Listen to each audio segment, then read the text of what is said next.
Welcome back to Boilers and Beyond. I'm Jordan Jones. We are back here today. Another week of Big Ten basketball is in the books. Certainly not the week that Purdue fans had hoped for. The streak ended. Purdue lost 68-65 down at Indiana on Thursday night, though they did bounce back with a nice win on Sunday as a shorthanded team against Northwestern at Mackey Arena. We will break down both of those games today, look at where Purdue is in the big picture of the Big Ten, and talk about a couple of potentially challenging games that Purdue has coming up this week before we answer your questions. Plenty to talk about here today, but first, as always, if you don't already, give the show a follow on Twitter at BoilersBeyond. We have tons of stuff on the Twitter during the week, during games. Join the discussion there. Be sure to give it a follow. That's at BoilersBeyond. And subscribe to the show wherever you get your podcasts. We are wherever you can get podcasts that I can think of.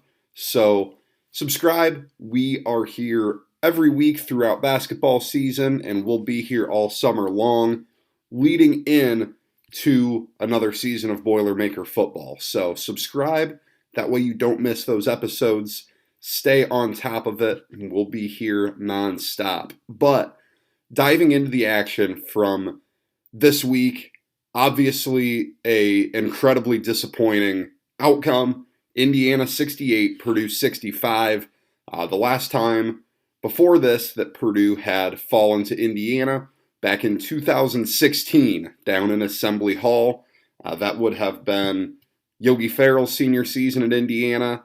That would have been A.J. Hammond's, Raphael Davis senior season at Purdue. So it's safe to say it's been a little while. This is only the second time that Indiana has beaten Purdue since 2013, when they had the Cody Zeller, Victor Oladipo team that was ranked in the top 5 pretty much all year.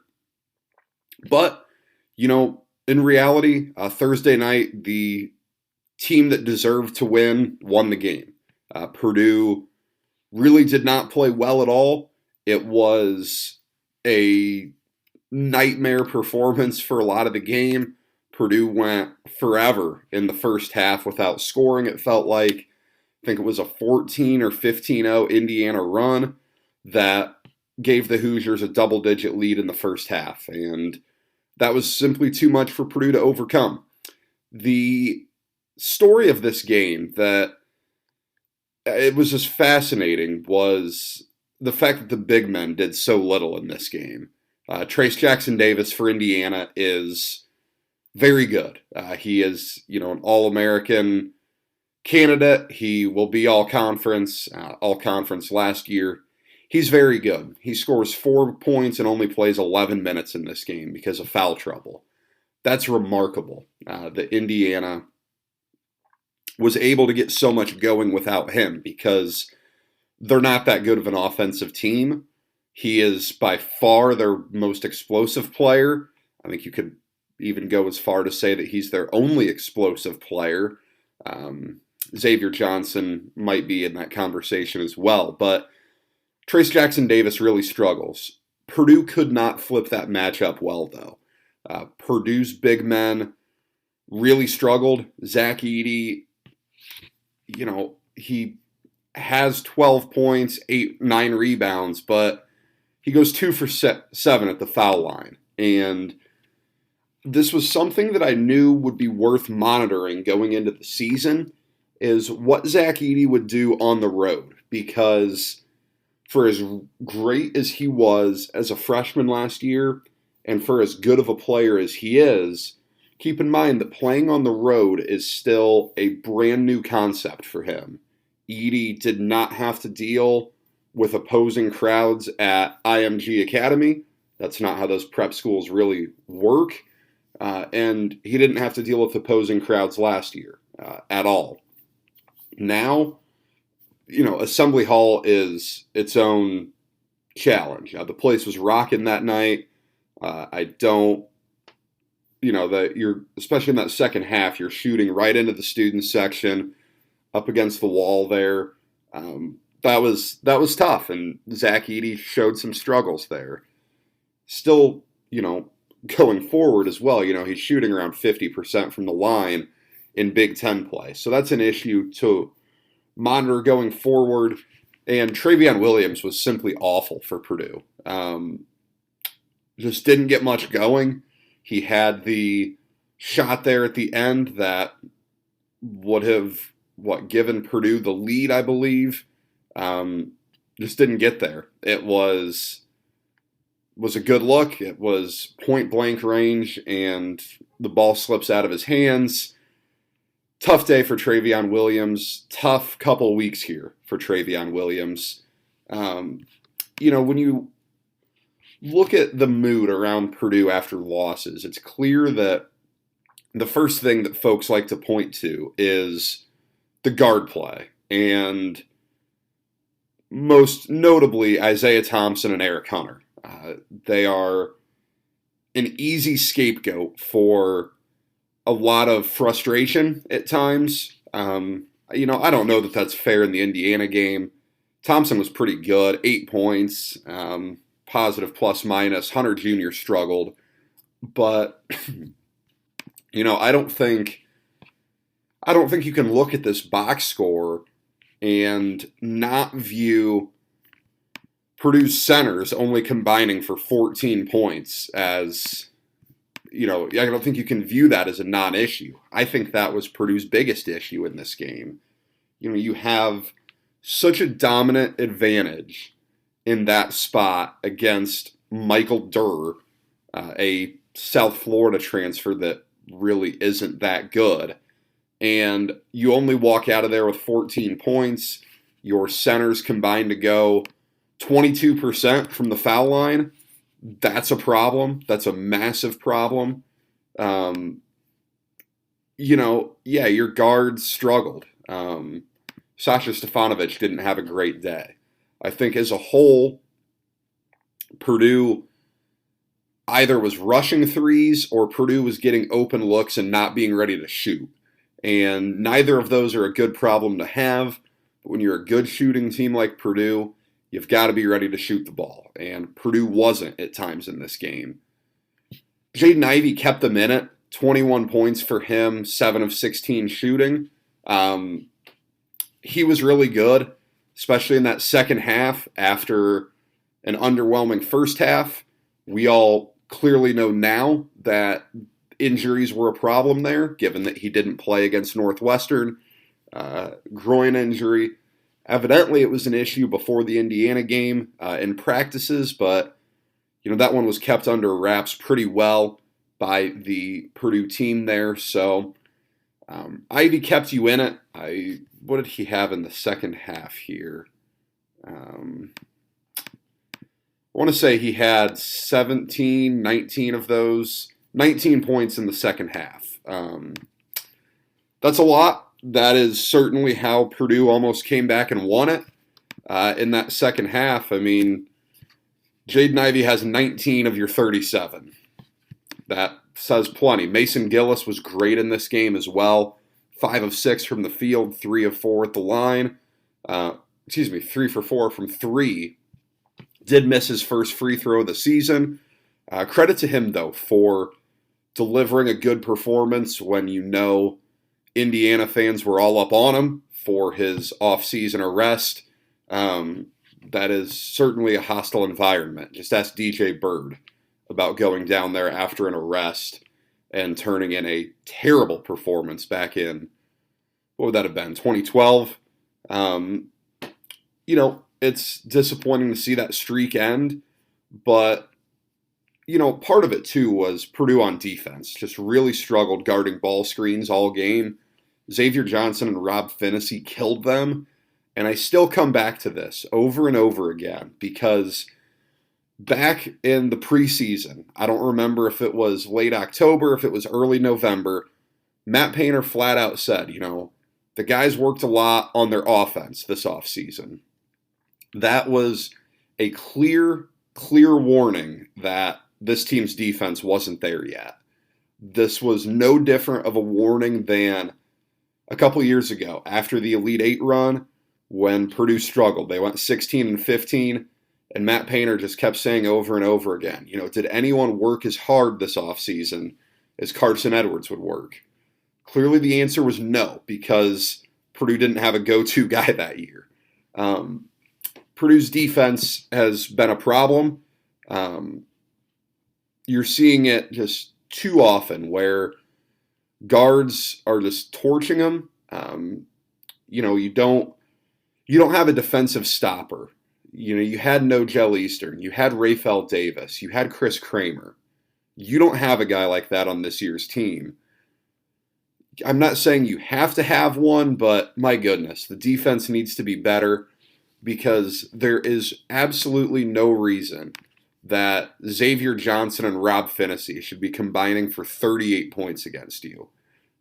That's just not good at all. All of that was off the dribble for the most part. A little bit befuddling there because Purdue really struggled against a team that's not that good at the guard spots.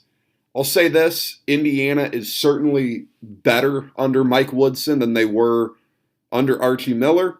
We have the benefit of hindsight now, recording this Monday morning at 7:30. Yesterday they just got blown out on their home floor by Michigan, a Michigan team that was 8-7 coming in. So, I'm not going to tell them to print up the We're Back t-shirts again, but they're certainly improved. A Archie Miller coached team would have folded up pretty good early on, I think. I don't know that they would have fought back after Purdue was up 18-11. But what it took for Purdue to lose that game was Rob Finney having the game of his life, Purdue playing very poorly, and Rob Finney hitting a tough three to win the game. Stefanovic was there. The play before that, Finney was wide open, doesn't make it, and Purdue couldn't get the rebound. It was there for Purdue's taking. Eric Hunter, Travion Williams both go up, and it gets knocked out of bounds. Just a tough break there, how that game ends. And that week, Monday and Thursday, you go on the road, you get the best player on the other team in foul trouble, and it really hurts Purdue. Purdue was much better when Kofi Coburn was on the floor in the Illinois game. Purdue was much better when Trace Jackson Davis was on the floor. It's a different attack. It's much more post-centric, and Purdue's better set up to defend teams who are pounding it into the post rather than letting the guards go out and play their game.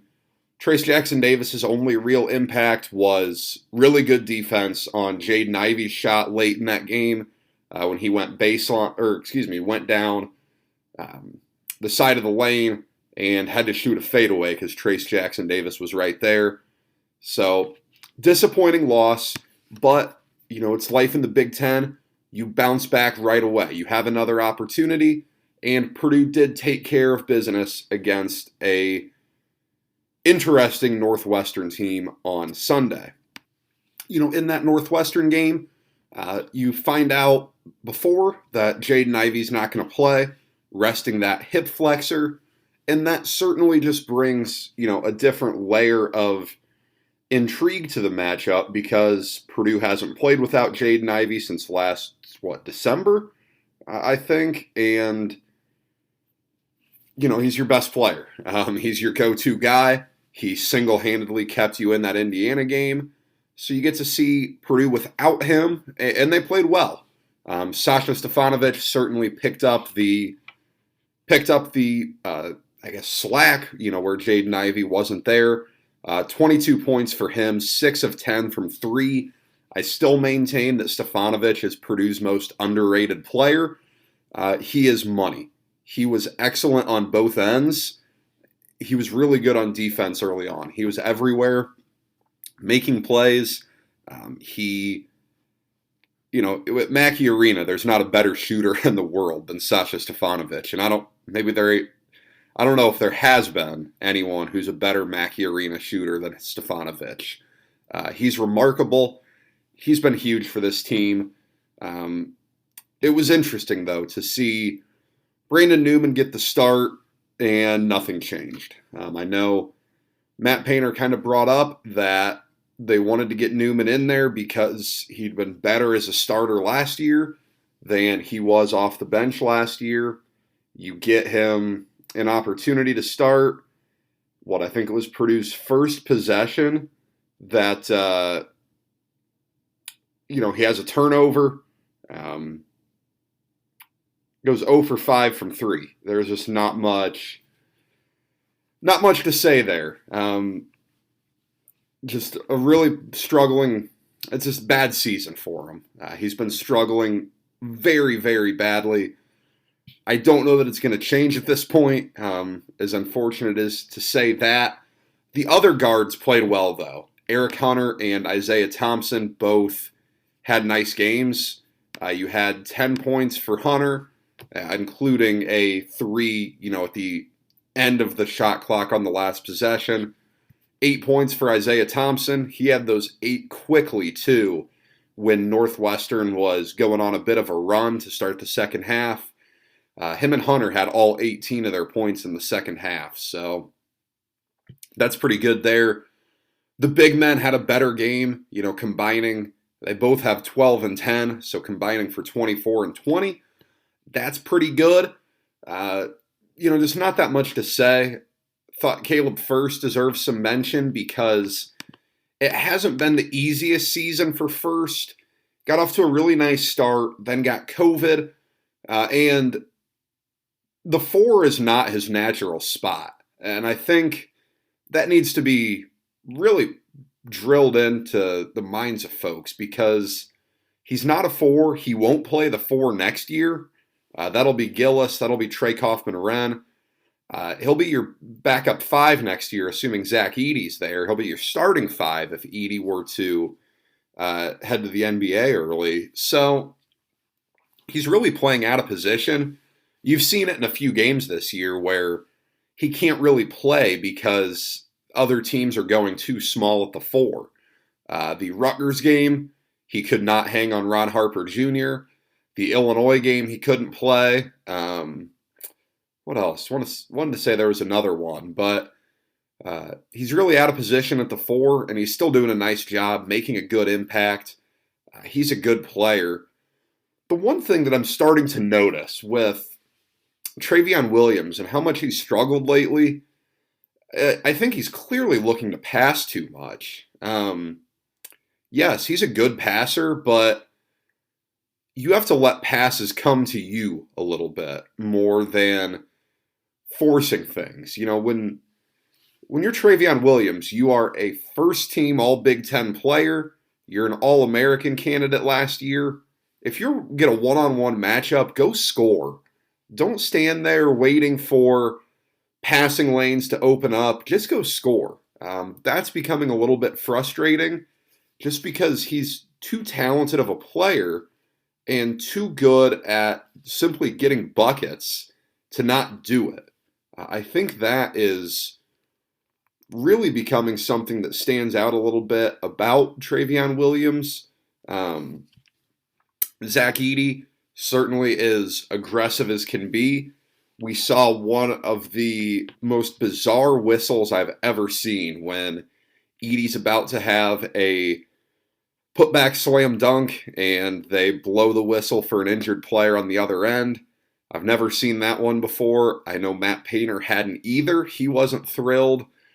Thankfully, that didn't end up mattering one bit. But Purdue bounces back with a nice win over Northwestern. I had tweeted after the game that it's nice to see them cover the spread in this game. And I know that covering the spread doesn't really mean all that much, simply because it doesn't. It's just betting. I mean, it's not that deep, but it's nice to see Purdue come out and just win a game comfortably, win a game going away. Purdue handled it easily, and that was really nice to see. It's crazy. This season's flying by. We're already 40% through the Big Ten season, I believe. 8 out of 20 down. Still have 12 Big Ten games to go. And looking at the standings here, you're not out of it. I thought that Purdue really did itself a disservice against Indiana by losing right after you got a massive win against Illinois for the Big Ten race. And then Illinois goes and loses to Maryland, a awful Maryland team. So that's where we're at now. Really just on a nice game of back and forth. Michigan State has the conference lead. That is probably your biggest threat right now to winning the Big Ten. They went on the road at Wisconsin Friday and took it to them. So that's where you're at. I think Purdue still has a chance here, but you really can't afford to lose to any more teams that really aren't that good. You've lost to Rutgers and Indiana now. Neither of those is going to classify as a good loss. Rutgers is probably not going to make the NCAA tournament. Indiana is probably a bubble team that's on the right side of that right now. Now, this week, you have a couple of opportunities to pick up solid wins. Thursday, you go at Iowa. That is a fascinating game.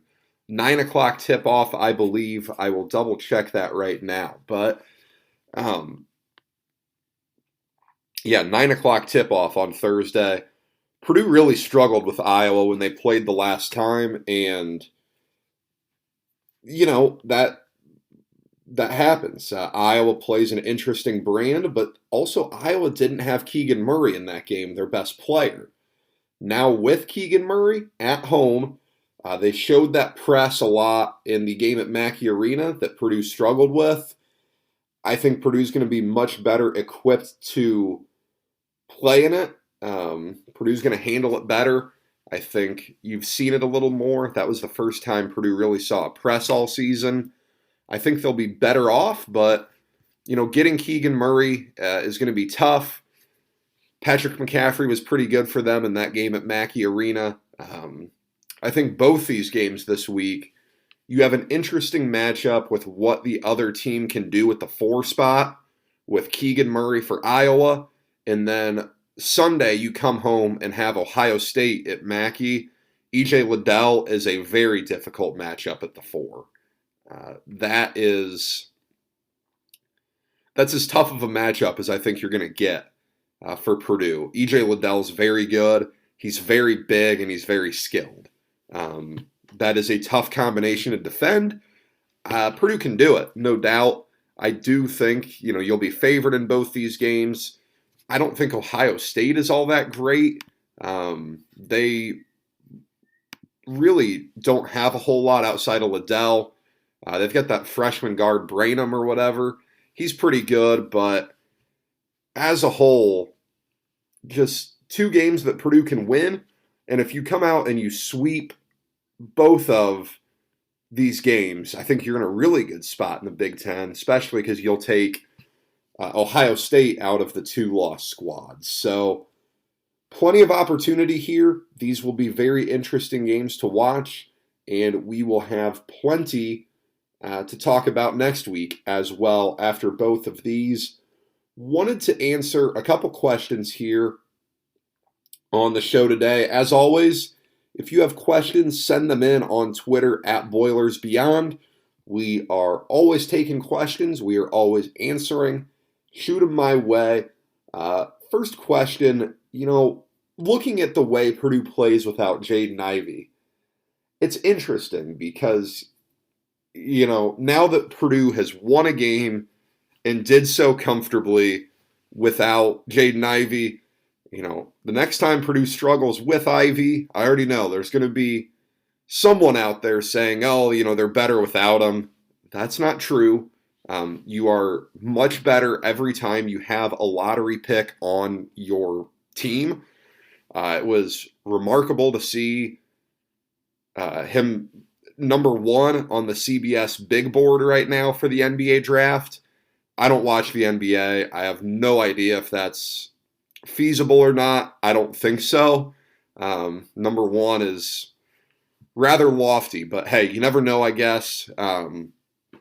No, you can do so much less without him. You don't have a guard who's really going to put the ball on the floor and go attack without Jaden Ivey, although Eric Hunter did a bit of that against Northwestern. Ivey has the capability to single-handedly bring you back in a game like he did against Indiana, or single-handedly win you a game like he's done at times during his career at Purdue. So, no, Purdue's not better without Ivey, but, the ball gets spread out a little bit more. You probably do more in the half court in the motion offense, which Purdue is certainly successful in a lot. Just because when you don't have him on the floor, you have to run more set stuff. That's just kind of how it works. But from what I understand, he'll be back here soon. It sounded like it was possible for him to play during the Northwestern game. Didn't play. I think he will be back soon, though. How many points does Purdue need to beat IU by for my IU friends to stop harassing me? I'm sorry, Sam. Yes, Indiana fans are loud and proud about that one. I have heard from some IU fans that I haven't heard from since, probably the last time IU beat Purdue. So be it. They got their win. They won it fair and square. Purdue didn't deserve to win that game. I would be absolutely stunned if Purdue does not win the rematch at Mackey in the end of the season in March. That's going to be senior day for Travion Williams, Sasha Stefanovic, and Eric Hunter. I will be absolutely stunned if Purdue doesn't come out and probably comfortably win that game. I really think that Purdue is in great shape to take care of business against them the second time. And finally, a conversation that I love to have right now. Early thoughts on football's upcoming game against Penn State. Football fever has taken over. I am so excited about Purdue football right now. Yeah, Purdue has plenty of storylines for this offseason. Still looking to replace some coaches now that Jamarcus Shepard has left for Washington and James Adams has left to go with Lambert to Wake Forest. But, look, I've said it and I still believe it. This is going to be the most anticipated season opener that Purdue has had in some time. And when I say sometime, you're looking back to the Tiller era. No doubt, maybe looking at 2004, that Sunday game against Syracuse. Maybe looking at 2000, a very anticipated season. Plenty of reason to be excited. I think that Purdue has an opportunity to beat Penn State. Now, you need to be healthy. You want Milton Wright to be eligible again. You need O'Connell to be firing on all cylinders. You have to replace some pieces on the defense, but the defense should be pretty good again. It's a winnable game. Now, I will add, you have a very difficult opponent week one. Sometimes that can really hurt your season. That is something I'll bring up a million more times before that game, but it's a heck of an opportunity. Jeff Brom loves opportunities to get big wins, and I think Ross 8 is going to be absolutely bonkers for that one. That's all we've got for you today here on Boilers and Beyond. Thank you for spending some time with me. As always, follow the show on Twitter at Boilers Beyond. Subscribe to the show wherever you get your podcasts. Next week, we will be back here to talk about that game at Iowa, to talk about that game against Ohio State. We'll have more games to preview, We may know when that Michigan game is going to be rescheduled, and then we will have more games to preview. So next week we'll be back. Be sure to keep your eyes peeled on the podcast feeds. And until next time, have a great week, folks.